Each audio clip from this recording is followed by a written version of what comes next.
The presenting sponsor for OnEducation is Classcraft. We're excited to announce Classcraft's new story mode, which makes it easy for educators to harness the power of stories. Episodes 1 and 2 of Season 1 are ready for you and your students to play today, and it's completely free. To learn more about Classcraft and the new story mode, simply visit classcraft.com/oneducation. I'm psyched about baking. Like, I'm into baking right now.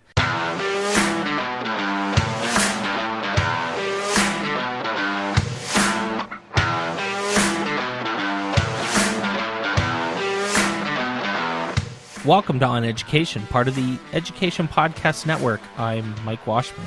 And I'm Glen Irvin. Friends, we have an awesome pod for you today.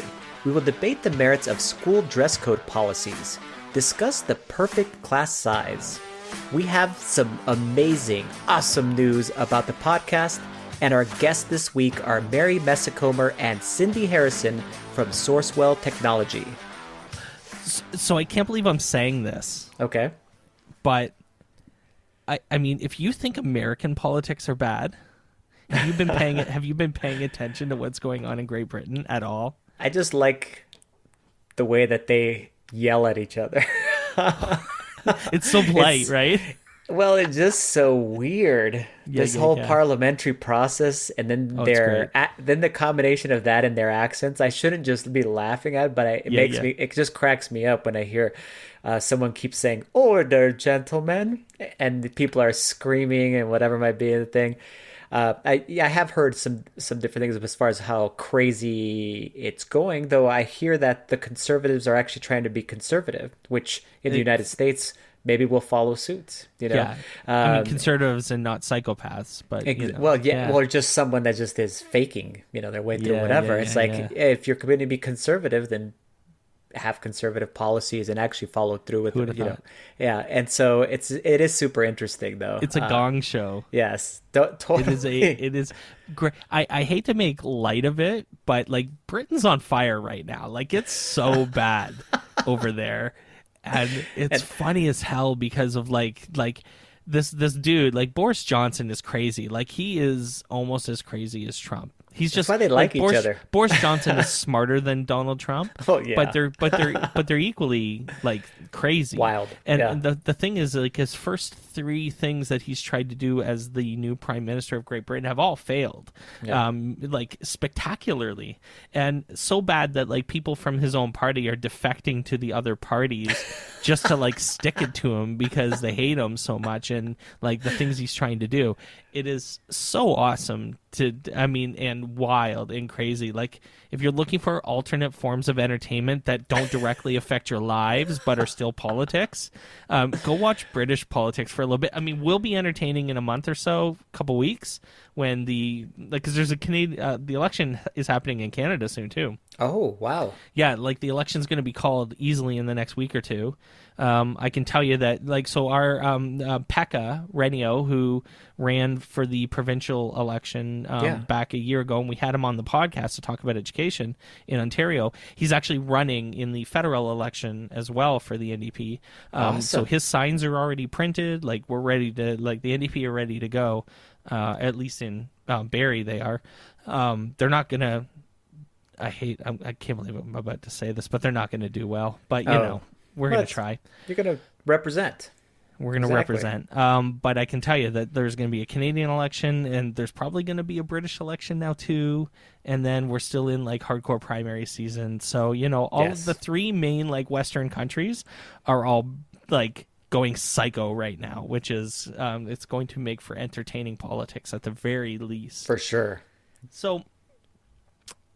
you're not supposed to talk, I guess, in podcasting or really any form of entertainment about segues and how great this segue is, but I'm going to talk about how great my segue is to the next section because I'll tell you, I shared this on Twitter and like the response was hysterical. Like, I'm psyched about baking. Like, I'm into baking right now.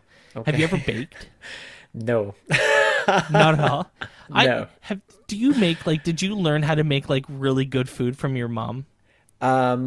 Mexican food. which there's very few things that, I mean, there's like, I'm thinking about like empanadas is a typical Mexican dish that you might, it's not Mexican, it's actually Argentinian dish, but there's a version of that you might make in an oven, might bake that. Pastries, there are probably some different things, but most of the stuff is not made that way. But you've learned how to cook. Like, did your mom teach you how to cook? Like, I know how to cook. Like, you've said your mom's a good cook. She's amazing. I know how to cook, but I like those good Mexican dishes. My wife is an amazing cook, so I default to her, as far as the thing. And then I probably just lost all the skills. My younger brother got super interested in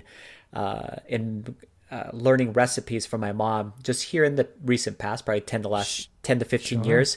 And he is an amazing cook as far as for Mexican food. He makes tamales. He makes like authentic tortillas from scratch. I mean, like really, really good stuff. And I guess I wasn't that interested in it. So yes. So tell us about the baking though. What are you baking? First, just to wrap this up. Yeah. Good Mexican food is like the best. When we went to Orlando. Oh my God! Right, we went to that a Mexican day was an amazing day. We were just sitting there. I love this. It was so much better than anything you can get in Southern Ontario. Like it just blew. It was so great. It's so delicious. So I've been totally like binge watching the Great British Baking Show. Okay. And I don't like cooking shows, like competition cooking shows. I like cooking shows. Like I like Good Eats, which is like I love that like show. Instructional cooking shows. Like I like those kind of cooking shows. I've never really been into like Chopped and like Iron. I liked Iron Chef, but Iron Chef Japan was amazing. But never been into like Chopped and anything like that.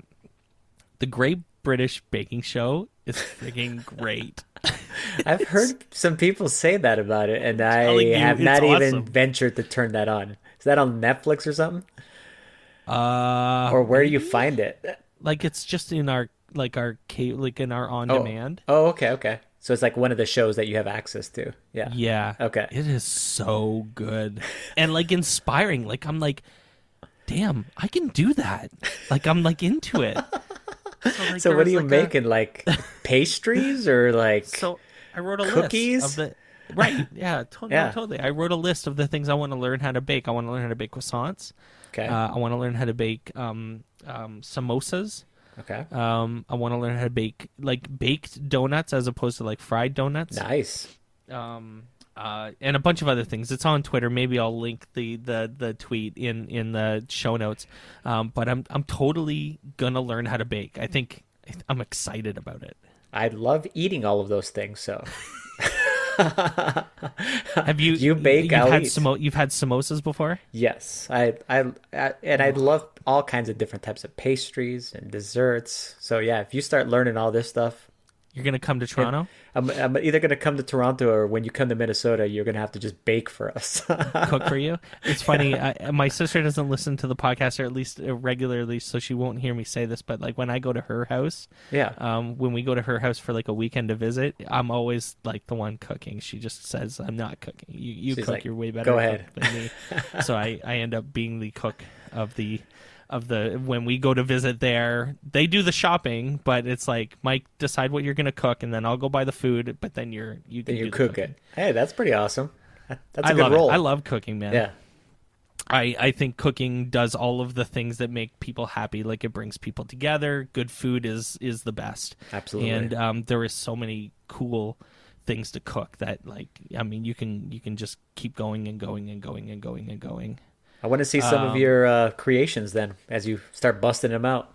Yeah, no, totally. I'm into baking, man. It's going to happen.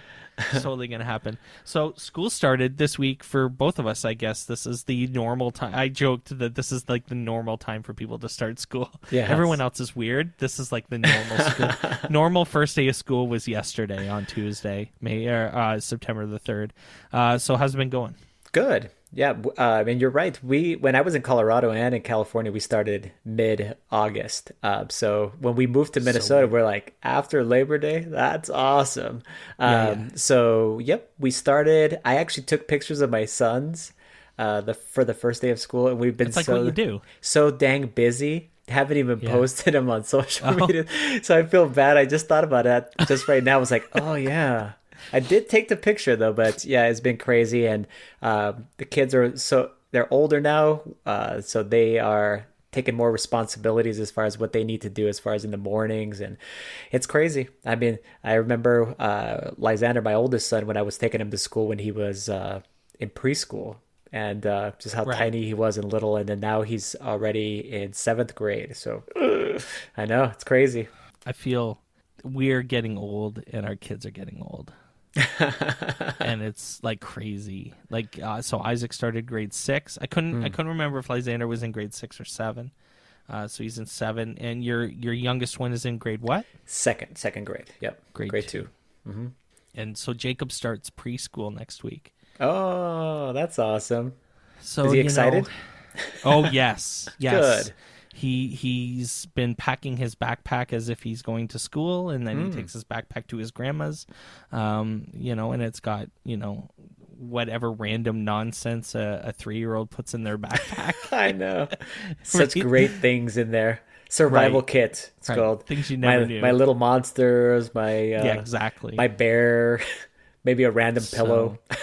but boy, oh boy, it just, I tell you, the kids are getting old, and I'm sure that everyone listening can resonate with a lot of people that are, man, our kids are getting older, and it's crazy. I remember a memory came up on my Facebook page of Isaac starting kindergarten, and I was like, that was yesterday. I know. And now it's like, 9, 8, 7 years later, whatever it is. It's insane. That's actually one of my favorite parts of Facebook.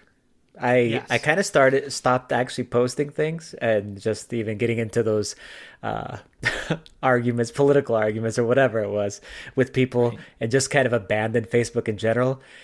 But now my favorite part of Facebook is just like logging in and then seeing those past memories of that day, and then seeing, 5 years back and 8 years back or whenever I first started, and then seeing all those things. And I was like, oh, that's pretty freaking awesome. You get to actually see that progression through and see your kids actually growing up. But then you're like, they're going to be in high school soon. That's so terrifying. Yeah, real soon. It's happening. And then college will be like tomorrow. I know. Craziness, man. Absolutely nuts. We have an announcement that we're not going to spoil later on in the show with our guests from Sourcewell, but we've announced a couple things in addition to those things this week that are pretty exciting. And the first one, the biggest one, is that we have kind of like a team, staff. I don't know what we want to call it, but we're a team now. We have people. And we do have people. We're doing cool stuff with them, and we're really excited. We put the call out probably about 3 weeks ago, maybe a month ago, that we were looking for some help to do some interesting stuff. We want to grow some aspects of the podcast and what we do, mainly in the form of writing. And I was stunned at the quality of the people who responded to us. In fact, in quantity too, to be honest. I actually didn't know if we would get any responses, but not only did we get responses, but we got like 7 to 8, and we got like Crazy. 4 or 5 that were like people that were like, you really want to do this with us? Are you serious? like people know who you are. Like, I mean, you'd be attaching your name to this, and that's pretty crazy. and so we have people now, and it's super exciting that we're gonna have some Dave Blanchard and Melissa Pilikowski. Yeah, I didn't want to screw up her last name, so I was like processing in my head how to say the name. Yes. And I'm so glad that you said it for me. Melissa can get mad at me. It's okay. Right. So Dave Blanchard and Melissa Pilikowski are joining us as writers. They're going to kind of go back and forth between writing a blog post about the episode and handling the chat. and doing a bunch of other things that we have ideas for and thoughts on that we haven't kind of fully processed yet. But that's kind of what they're going to do to start. They will definitely be on the podcast every once in a while, we hope. Yes. And we have ideas on how that would work too. So we're really excited that they're working with us. We've had a couple meetings and everyone's smiling and happy and ready to go. So it starts now, like literally you're listening to this and they're clickety clacketing away because we're starting this week. So we have a team, and Melissa and Dave are joining us, and we're really, really excited about that. Also, super excited that we're publishing the podcast episodes, like the raw audio, more or less, on YouTube. Ooh, so awesome! Not video, not you and I and our faces and whatever. That actually is coming a little bit later, maybe. But for now, if you want to go listen to an old episode of the podcast, or, I mean, the point of this was that this is just another place for people to listen, right? So that, because some people just can't listen on their cell phones or whatever, and some people play things on their computer in the background. People listen to music on YouTube, shockingly. Oh, yeah. So, I mean, now you can listen to the podcast on YouTube if you want. Seems like a no-brainer to me. It's not requiring a whole lot of work. So that's what we're doing. It's pretty exciting. Yeah. No, and another thing I really like about that is just recalling all of those episodes. Then kind of checking out. It's like, oh, yeah, Sarah Thomas. And whoever was, we're going down the line. It was like, oh, these were the first people that actually come onto the podcast. And my goodness, it's been quite a ride. So if you haven't checked out those episodes, easy way to do it there. Yeah, I mean, we'd love it if you subscribed to the YouTube channel, because this is just the first bit of content that we're going to be putting on YouTube. So it includes things like hopefully video from like when Glenn and I speak. If we're going to be speaking somewhere, we're going to put video of those up. Conferences, when we're at conferences, if we have video from conferences where we're doing things related to the podcast, we're going to put those on. But there's also a plan in place eventually to put the actual video of us recording the podcast on YouTube as well, so that if video is your jam, we want to give you the chance to listen to it by video. You want to see our facial reactions. and maybe even the raw footage of the you want to see the podcast but the unedited version. Oh boy, I don't know, maybe this has been a bad idea. That would be hilarious. That might be pretty popular. might be way more entertaining. So anyways, head to the YouTube channel. We've been posting every day on Twitter, so just look for the post about the new episode that we're posting, and click on that link, go to the channel, and please smash that subscribe button for us, because we got lots more coming, and we'd love to have a base of subscribers that are people that listen to the podcast already, ready when we start to do new content that we're excited about putting out. The school year and the new school year involves some interesting things related to dress code and stuff like that, and so I guess we wanted to talk about that a little bit, right? Yeah, I saw a post and it just happened to correspond with the exact moment that we were going over, dress code. I guess that would be the most basic, the way that people would refer to it as policies within our school. And it was Brian Aspinall, and he was talking about in a blog post about hats, the history of why we don't allow hats at school and those kinds of things. And honestly, when I came to the school district that I work in right now, I was kind of freaked out that I walked into the high school and they allow hats. The students can wear hats, and they can wear them in class with the permission of the teacher. The teacher can ask students to remove them, and so on and so forth. Sure. So we have both everybody, basically, of all types of hats that students are wearing to school, and it is really cool. I think it's part of culture, a way to express yourself. And I remember when I was in high school, as far as like wanting to wear a hat, and there was even specific hat days. I don't know if they ever did that in Canada, but there was like a special days, sometimes during homecoming or whatever, and you could actually wear your hat to school. It's such a big deal. And so just really the blog post was bringing up, why do we have these policies in place, and what does it actually mean? Is it more about control, or is it more about short answer something more, or is it something that's important? So really, I thought it needs to be an important conversation that your administrators have, your teachers have, and why are we using up our energy to enforce these specific policies, and what things can we just let go? For example, hats, and some things that we can't let go. So, for example, offensive messages on shirts or whatever might be, something that would be vulgar or violent or whatever might be. I could totally see why you would not do that, why you would not allow that. But then some other stuff, it just gets really tricky, Mike. Like things that people consider to be distracting or whatever might be.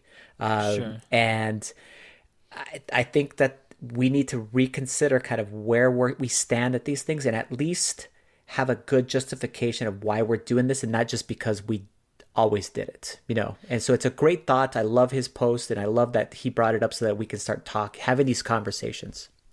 So let's link that post in the show notes. Yes. I haven't read it, but I get what we're talking about here, and it's super interesting. It comes down to like what matters and what doesn't. Like I wrote a big blog post about what I called compliance, right? And the idea that, what are the things that we force our kids do just to exercise our control over them? And what are the things that actually matter, like, and why?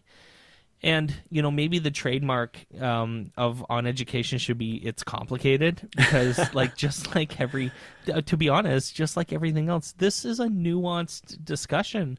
When you're talking about like, and some of it is nuanced for ridiculous reasons and reasons that it shouldn't be nuanced, but like we've seen like the drama and complications that come from things related to like female clothing in schools, and some of that is like it's dumb and red herrings a little bit, but it's there, it's part of the conversation. But again, political shirts, political opinions, religious stuff on clothing.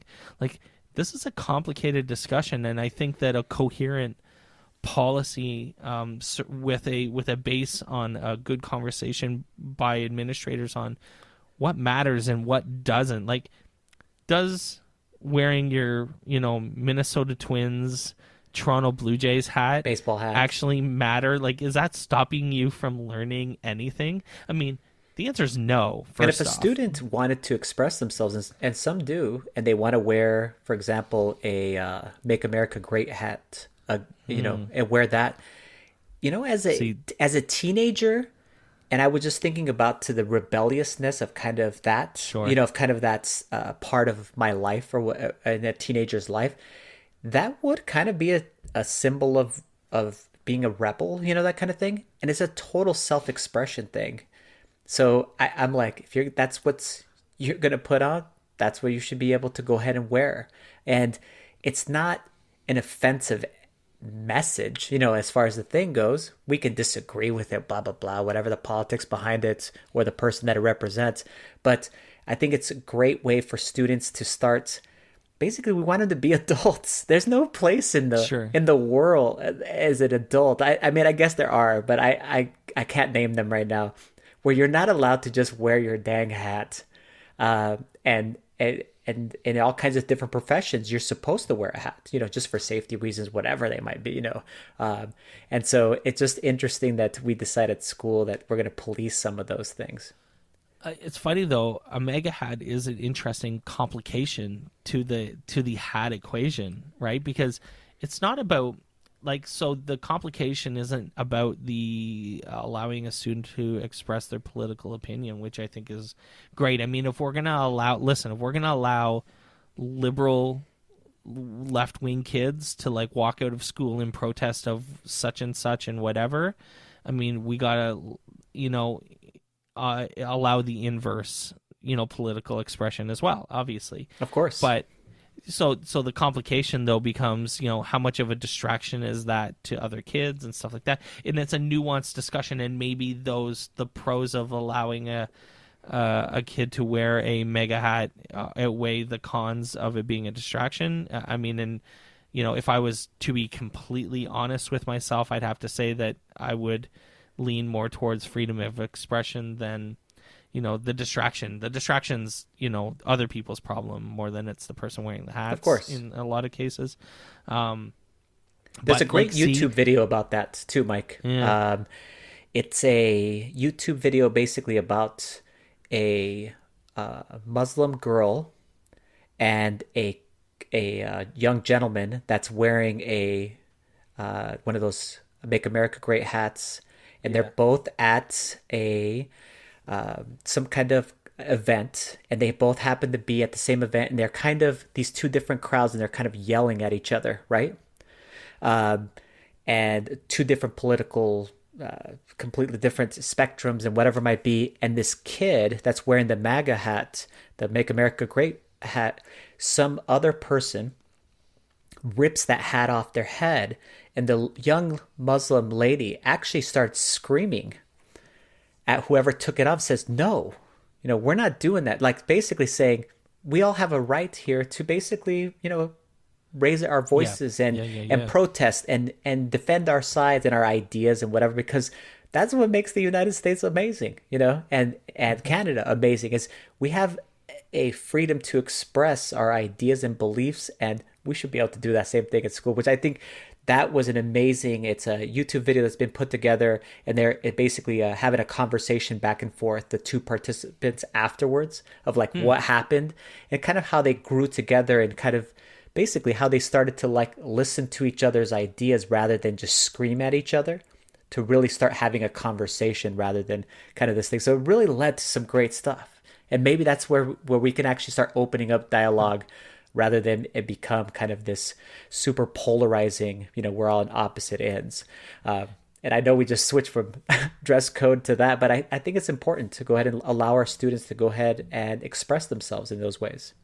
It's just amazing the nuanced discussion you can have. We're talking about hats. Yes. I mean, and that's where, like when you put thought into the things related to education that are on kind of the edges, like we've done, like this is kind of our wheelhouse now a little bit, that like there's not a lot of people talking about like the nuanced discussion of hats and dress codes in school, but it's way more complicated than I'm just not going to let you wear a hat in school or let you wear a hat in school.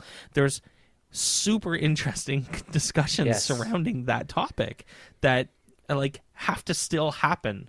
And we want those, like, hopefully people are sitting there going, do we know, like, if you don't let kids wear hats in school, why? Yes. I mean, and maybe you still come down on the same answer. We're fine with that. We've talked about that all the time, too. We're fine with it. We want you to have the discussion. And so maybe it's a chance for you to get your staff together and go, why don't we let kids wear hats? And let's have a real conversation about it instead of the garbage, like, because we don't want them to. Because it's always been that way. Yes. Exactly. Because it's always been that way. Those are ridiculous, stupid answers to the question, to be perfectly honest. And, have a real meaningful conversation, because there is real meaningful conversations to have about things like that. So, we hope that you have those conversations at your school and with your teams. And, it's super interesting stuff. School is now officially underway, I guess, all across North America. And at this time of the school year, there's always a lot of talk about how big your class is, either in the staff room or, at home. You're talking to your spouse, oh, my class has like 30 kids in it this year.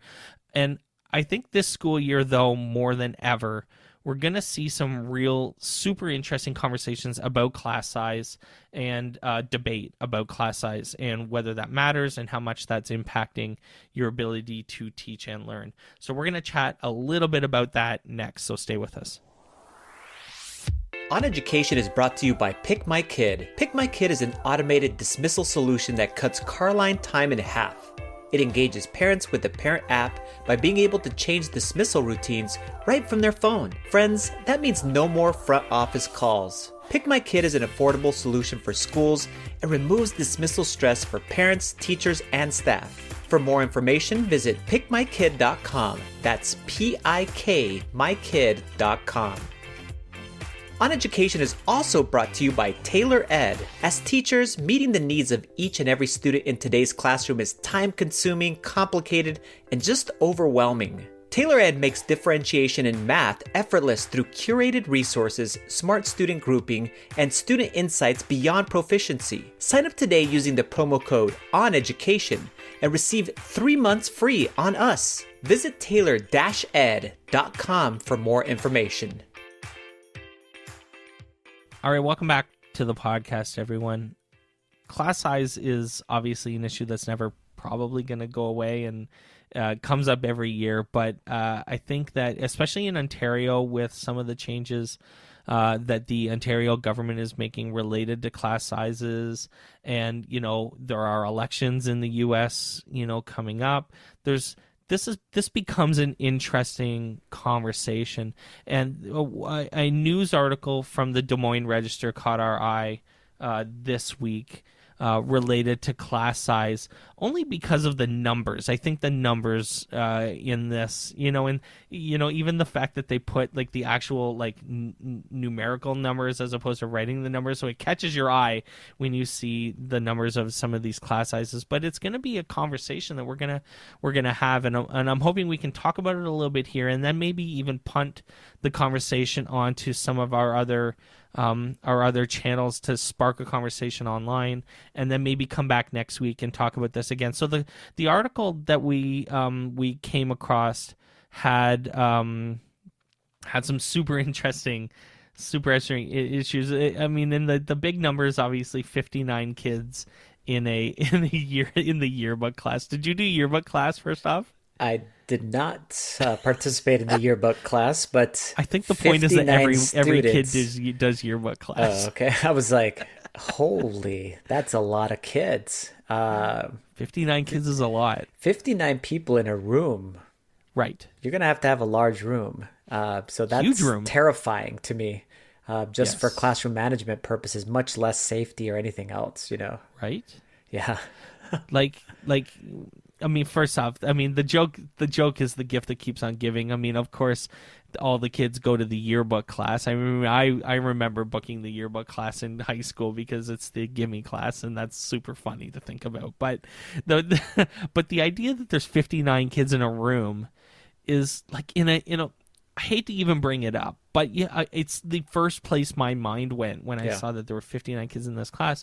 And that's in a world where we have to think about things like school shootings, yes, absolutely, and intruders and like that kind of stuff.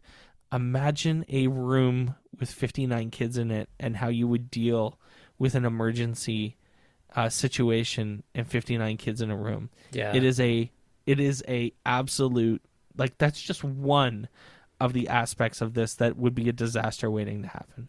I like that in the article, the principal states that there's some scheduling things that still need to be worked out.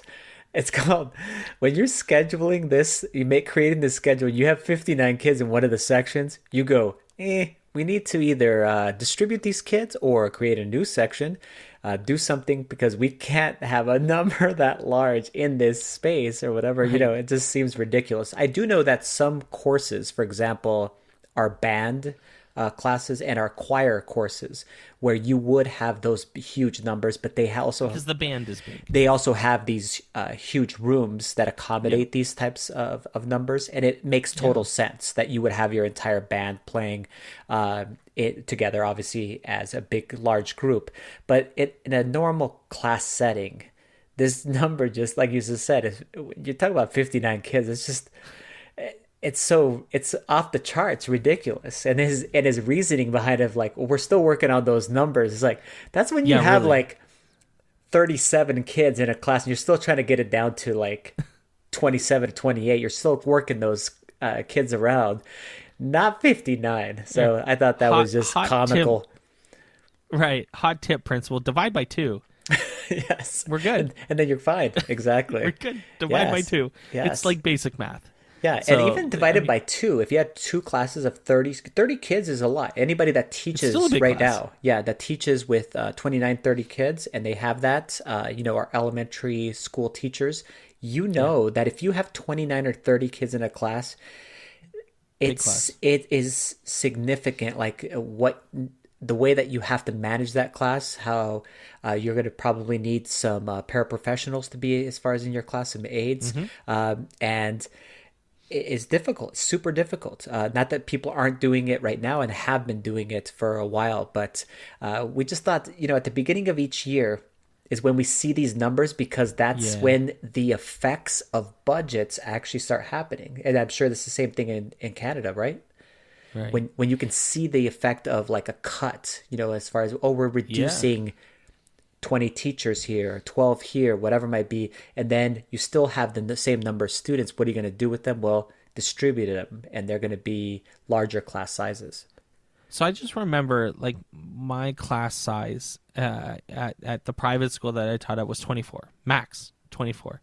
And if a 25th kid registered for a certain section, they would literally divide the group by 3, the whole grade by 3, and split up those into 3 sections or something like that. If there was 2 sections and one of them had 25, they would create a third and divide those 2 sections into 3 sections. It was automatic. Like, it was part of what they advertised almost. Like, you will never have a class size larger than 24. Both of our wives seem like around 26. Like, I think my wife said that her kindergarten class is 26 kids.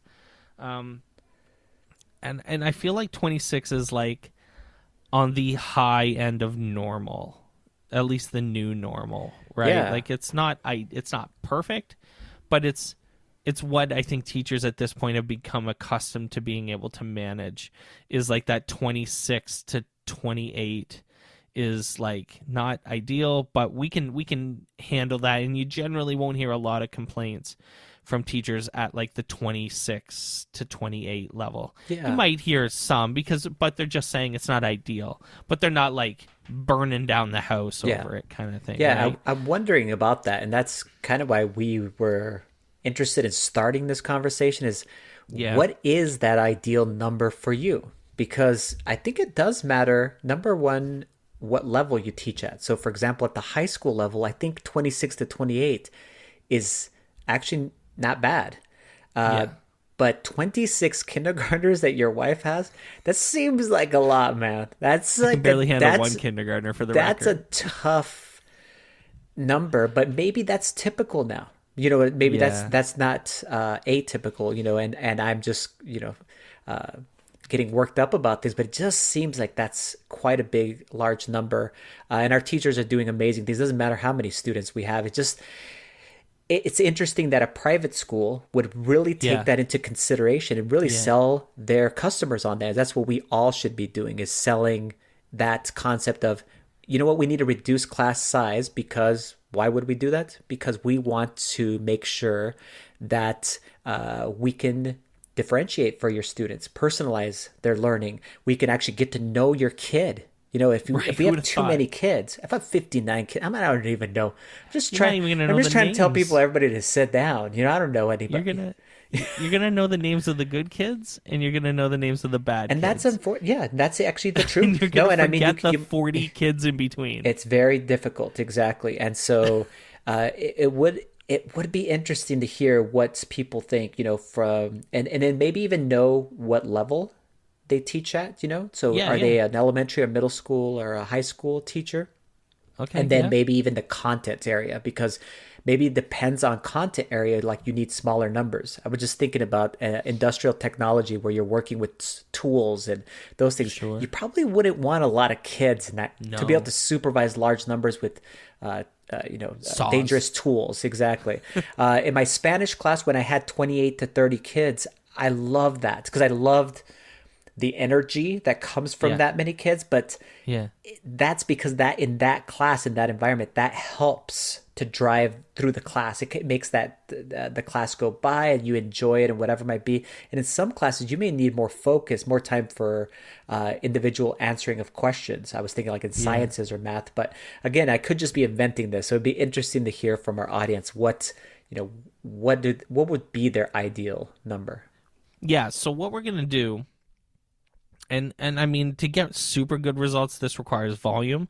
So we're hoping to get some solid participation on this, probably more than we've gotten on some other things. So we're hoping for some retweets and some shares. But what we really would like to do is we're interested in like actually getting real legitimate numbers on your class right now, and whether so what you teach, and maybe even where, but we want to know whether it's actually having whether you feel like it's having an impact on your teaching. We'll kind of rate that from 1 to 10. So we're going to do a survey, and we're going to post it all the places we post it. So we're going to put it on the blog. We're going to put it in the chat. We're going to do a chat question related to class size, and we'll link it on Twitter. And we're hoping to get people to share it out because we'll come back and talk about this next week, and see where we're at, see if there's any interesting numbers. We may, if we feel like we didn't get enough results, maybe we'll push it again. Maybe we'll push it for a couple weeks even, and see if we can get some good, solid, like I'd like to get, or even comments. What's a good number? Like 100 results. 100 votes. If we could get 100 data points, I'd probably be happy. That would give us some really interesting information that would be worth talking about. So we're going to create a little survey. It'll take you just a couple seconds to fill out. We're super interested in knowing the size of your class. So we're going to do that this week, and we'll push it out, and then we'll see where we're at. If it takes off, then we'll be good, and we'll talk about it next week. If it needs a little more time, we'll keep talking about it on the pod, and we'll get it to 100. Maybe we'll start talking about it once we get to 100, and we'll see where we're at, because I'm super interested in this. I think that this is a fascinating conversation, and I'd like to know what the real numbers are. It's funny, like these articles on the Des Moines Register, these are outliers. Like 59 kids in a class is like an anomaly. For sure. I honestly still think that it makes for a really funny, interesting, not funny. The joke is still funny. 59 kids in a yearbook class is still hilarious no matter which way you cut it. I love it. Yeah. But not for that person. Right. No. And it is not safe. So there is things about this that aren't funny. But we'd like to know what's really the reality other than these like anomalies that appear in the newspaper because they're weird situations. So we're going to do a survey. We'll see how it goes. Sound good? Sounds amazing. Let's do it. When we come back, we'll talk to our friends from Sourcewell Technology about Impact Education Conference that's happening a little later this year in Minnesota. So stay with us. OnEducation is brought to you by FreshGrade. Are you spending too much time stumbling between apps and duplicating work?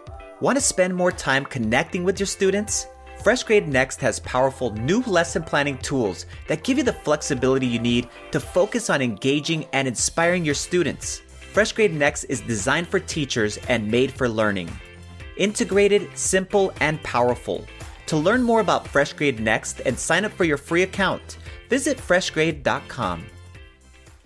All right, welcome back to the podcast, everyone. Cyndy Harrison is an education technology consultant, and Mary Mehsikomer is a technology integrationist, development, and outreach facilitator. That's a mouthful at Sourcewell Technology. Sourcewell is notably known as the organizer of TIES, one of the largest ed tech conferences in the Midwest, and now called the Impact Education Conference.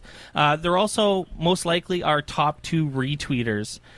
So we're super thrilled to have them on the show today to chat about Impact this year and make some fun news as well. Welcome to the podcast, ladies. Thank you so much. We are delighted to be here. Yes, super excited. So just a general question. Let's start off with Impact Education Conference. Tell us more about it, and then tell us what are the differences maybe between Impact Education Conference and TIES, or maybe some similarities, because we all love the TIES conference. Sure.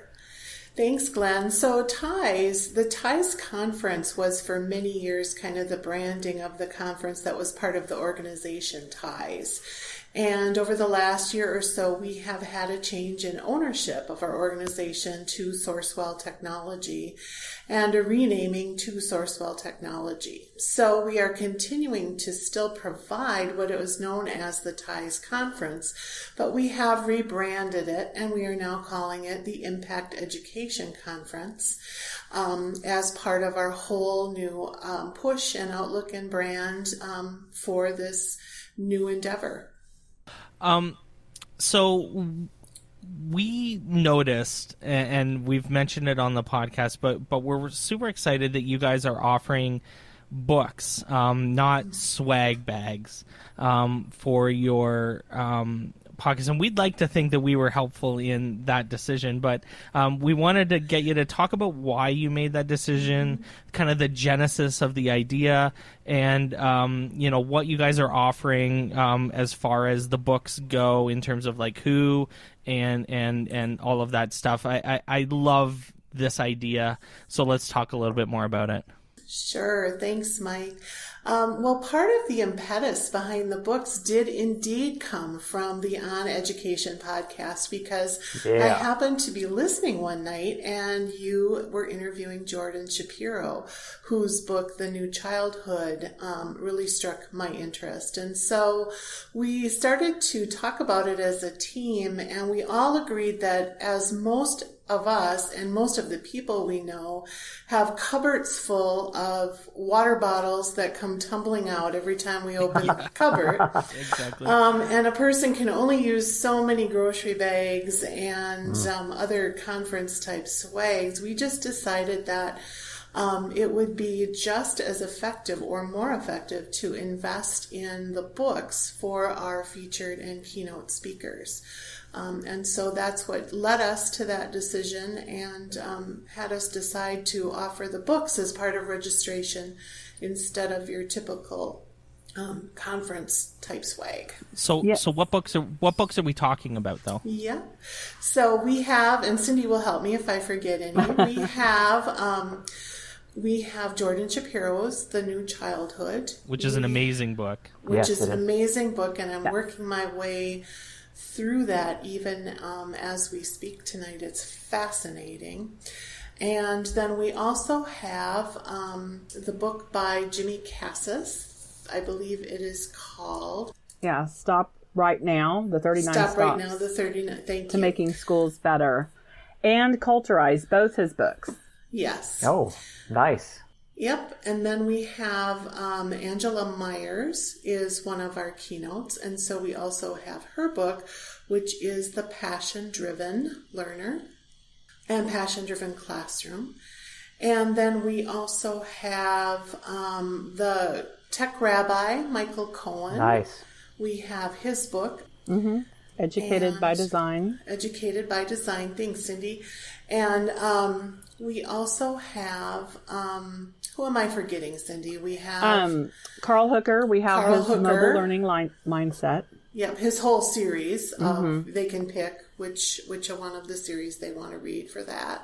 So as you go up to registration, the first day that you actually arrive at Impact Education, you're going to be able to go and choose one of these books. Is that the way it's going to work? Oh, actually, such a great idea. Actually, when they register, they will be able to, the participants will be able to choose the book that they want. And so then when they come in and check in, they will be able to pick up their book. They'll already have chosen which book that they wanted. That's a fantastic way to do it.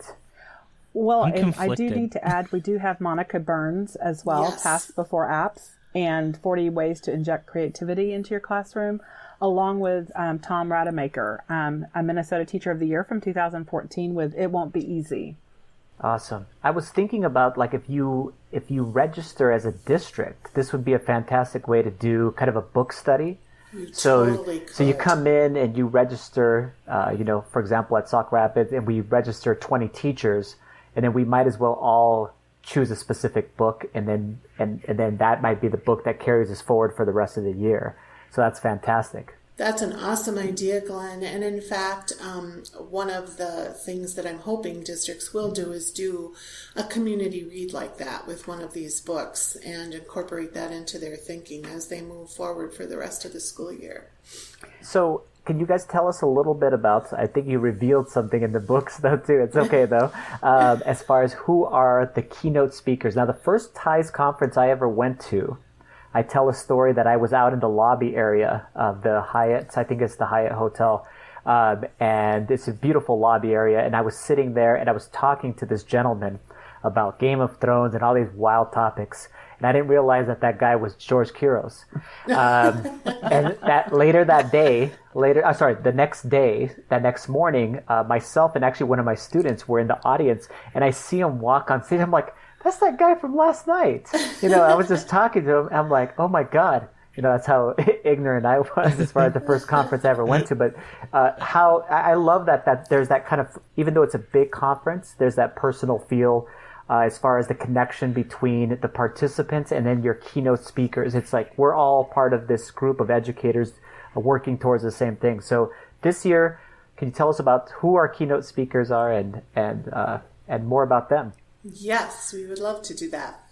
So this year for our keynotes, we have 3 because we're doing a little bit different model on the conference. So we will kick off on Sunday evening, and we will have former Chief Justice Alan Page as our speaker.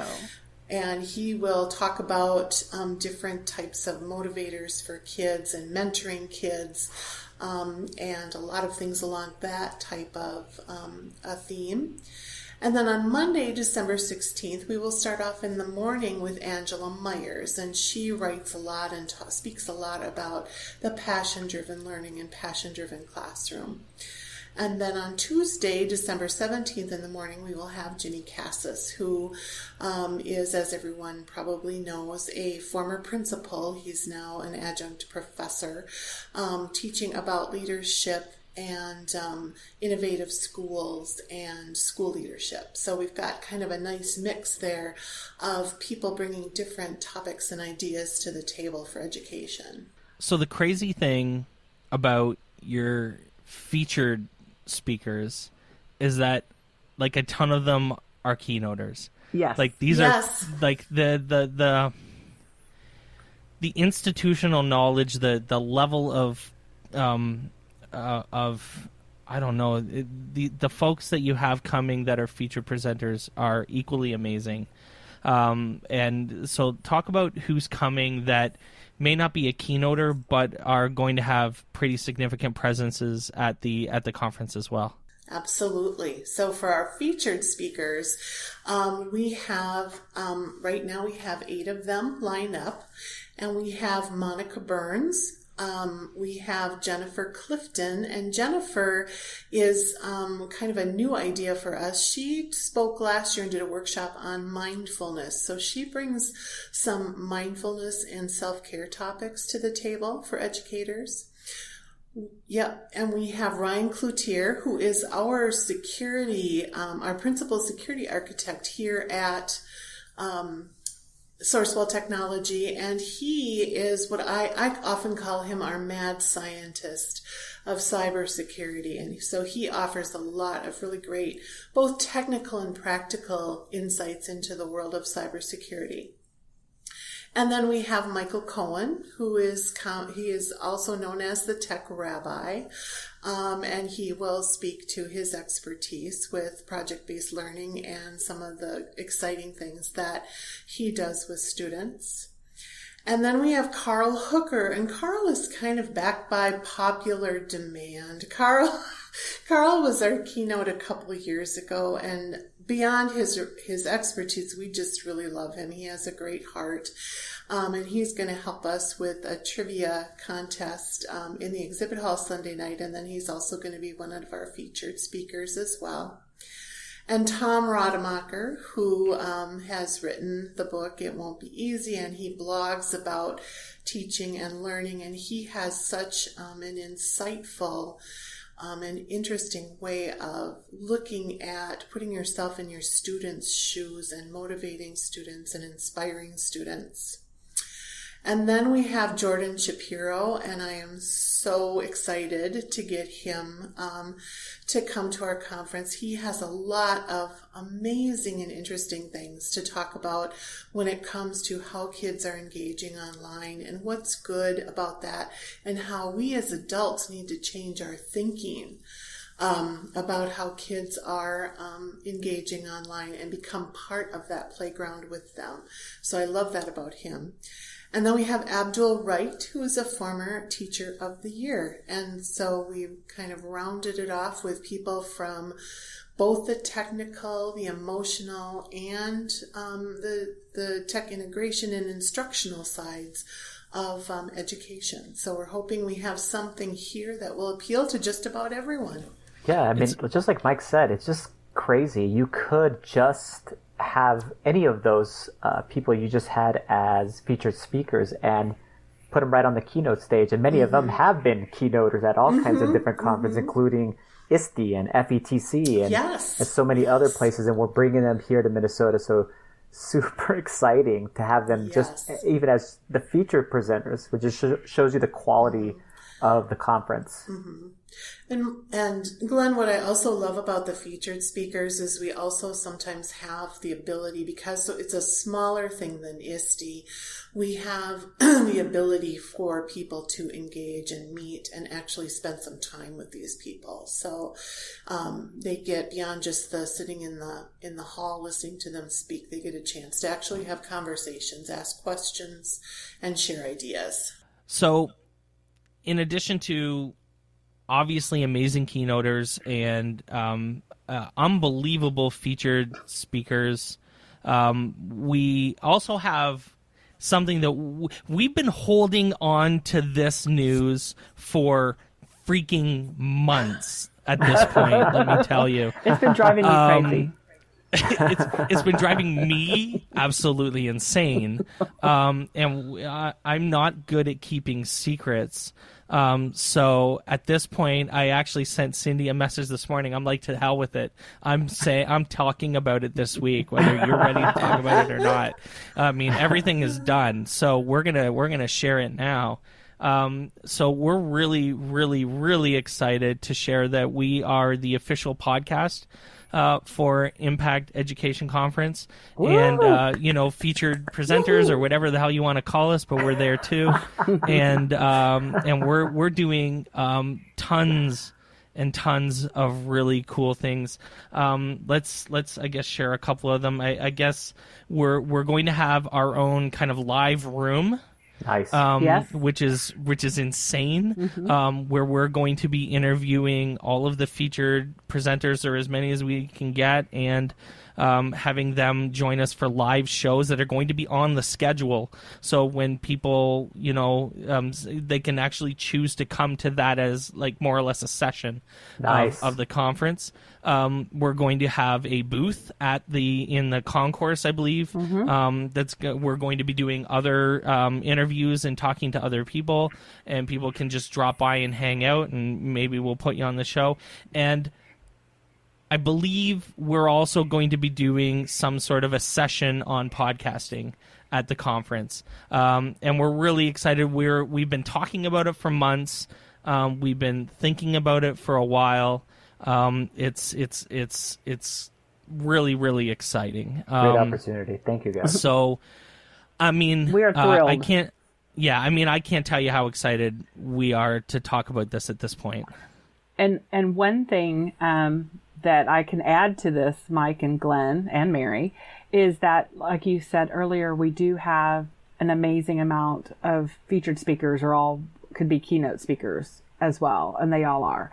And to y'all to host the fireside chats during our lunchtime on both Monday when we have Jordan Shapiro. About that. We're doing so many things with you guys that I forgot about those. On Tuesday with the tech rabbi, Michael Cohen, to have that. And again, Jordan Shapiro asked for you specifically, the OnEducation, to do that as part of his session. And Mary will be in the audience getting questions from I love that. from the educators that are in the audience. So I think this is going to be this is just one more new thing we're doing at the conference that is going to take it to the next level. The really exciting part for me is that Mary's going to be taking questions because Mike doesn't really know Mary. And if you've never met Mary or have been involved in any of for example, the giveaways at the TIES conference, you know that it's basically a stand-up comedy routine. It is. and giveaways at the same time. So you never miss the last thing that usually is at a conference, you're like, I'm not even going to go to that. I'm just going to go home. You don't miss that. No. We have any opportunity you get to get Mary out in the audience and interacting with your audience member is going to be something awesome. It will be. I'm super excited about that and bringing that to the show. Yes. Thank you. I sense I have no idea what I'm in for here. Yes. You will love it.